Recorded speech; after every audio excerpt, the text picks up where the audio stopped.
Hi అండి, నేను శ్రీలతని. అందరూ బాగున్నారా? అందరూ బాగుండాలి, అందులో నేను ఉండాలని ఎప్పుడూ కోరుకుంటాను. Welcome back my YouTube channel S and S entertainment. ఇక్కడ మేము ఏం చేస్తున్నామని ఆలోచిస్తున్నారా అండి? అదేం లేదండి, మేము ఎవ్రీ మంత్ కిట్టీలో 2 or 3 గేమ్స్ పెట్టుకుంటామండి. ఎవ్రీ మంత్ కూడా 1 minute గేమ్ ఎక్కువ పెట్టుకుంటాము. ఈసారి ఎప్పుడు 1 minute గేమ్సే కదా, ఎందుకు ఈసారి ఫన్నీ గేమ్ ఏమైనా పెట్టుకుందామని ఇలా కమ్యూనికేషన్ గేమ్ ఉంది కదా, అది ప్లాన్ చేసుకున్నామన్నమాట. ఒక్క టాపిక్ ఒకళ్ళు వేరే వ్యక్తికి చెప్తే ఆ టాపిక్ వేరే వాళ్ళకు అట్లా కన్వే అవుతూ ఒకరి నుంచి ఒకరికి అలా కన్వే అవుతూ వెళ్ళి లాస్ట్కు ఎవరు టాపిక్ చెప్పారో వాళ్ళ దగ్గరికి రీచ్ అయ్యేసరికి అది ఇంకో రకాలుగా పోర్ట్రేట్ అవుతుందండి. దానికి ఎగ్జాంపుల్ ఈ కమ్యూనికేషన్ గేమ్ అనమాట. దీన్ని చూస్తే మనం అర్థం చేసుకోవచ్చు, లోకంలో మనం ఒక మాట చెప్తే దాన్ని ఎన్ని రకాలుగా వెళ్తుంది అనేది బాగా అర్థమవుతుంది ఈ గేమ్ చూస్తే మనకు మాత్రం. మా కిట్ మెంబర్స్ అయితే బాగా ఎంజాయ్ చేసాం ఈ గేమ్ని. ఈ గేమ్ని బట్టి మనం అర్థం చేసుకోవాల్సింది ఏంటంటే, ఒక టాపిక్ ఒకరి నుంచి ఒకరికి ఎలా డిఫరెంట్ వేస్లో పోతుంది అనేది అర్థమవుతుంది మనకు. ఆ టాపిక్లో మధ్యలో ఉన్న వాళ్ళు ఆ టాపిక్ని పెద్దగా చేయాలని కాదు, కాకపోతే కొంతమంది నెగ్లెక్ట్ వల్ల, కొంతమంది సరిగా వినక, కొంతమందికి సరిగా అర్థం కాక, అర్థం చేసుకునే విధానంలో తేడా ఉండి అలా టాపిక్ డిఫరెంట్గా పోర్ట్రేట్ అవుతుంది అంతే.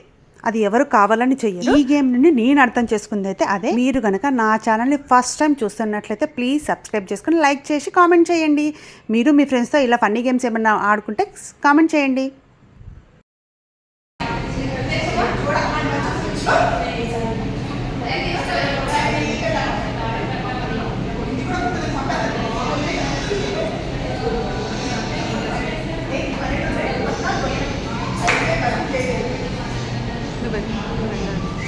వెళ్ళాడు. మంచిగా తిరుగు నాగా, మంచిగా తిరుగు, మంచిగా తిప్పు, తిరగండి.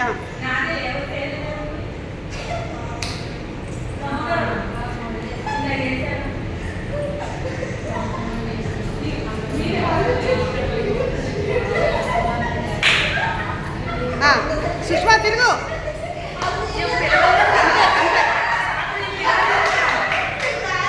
ఆగండి, చెప్పొద్దు.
అలా ఎవ్రీ మంత్ కిట్టీలో గేమ్స్ ఆడుకొని లంచ్ చేసేసి ఇంటికి వెళ్ళిపోతాం.